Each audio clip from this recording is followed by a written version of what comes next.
Hi, we're Coleman Powersports. We're talking about the 5 horsepower outboard motor, and we're going to talk a little bit about the cooling. And it is a water cooled motor, and we'll get right.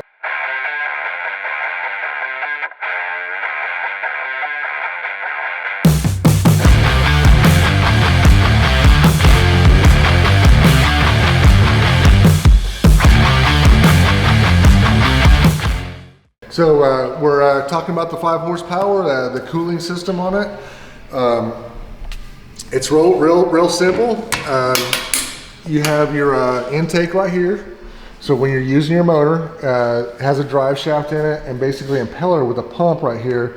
So it sucks the water in here. It goes up a small little tube inside your engine, and then it comes out a little bitty hole. And so when you're using your motor, you'll have water just squirting out there, and it's a nice little stream of water. And if you ever don't have a stream of water, or the stream of water is super weak, then it's probably time to rebuild your impeller on your pump.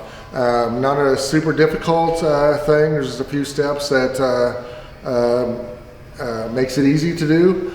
On the side right here, I'll just touch on it just a little bit.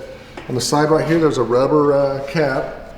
You stick something in there and pry it open, and then there's a clamp in there. It has a 10 millimeter head on it, on the bolt.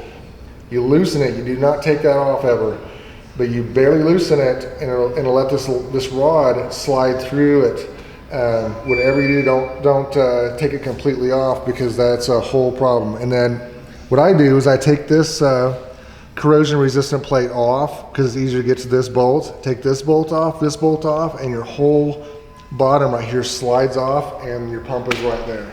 Okay, so basically that's how it works, and it's always important to have your engine when it's running in a large body of water, say at the lake or your local pond. And if you because it is a water cooled engine, it needs water to cool it, just like your car needs water to cool it, or it can overheat and damage the engine. So if you have any questions, you always call the customer service at Coleman Powersports, and I'll be happy to answer any questions you have. As far as changing the water pump, like I said, it gets more in depth changing it than that, but really anybody can do it. So something simple to do. Once you've done it once, you're good to go. So but if you have any questions, please call, because we'll be happy to help you with any problems you run into.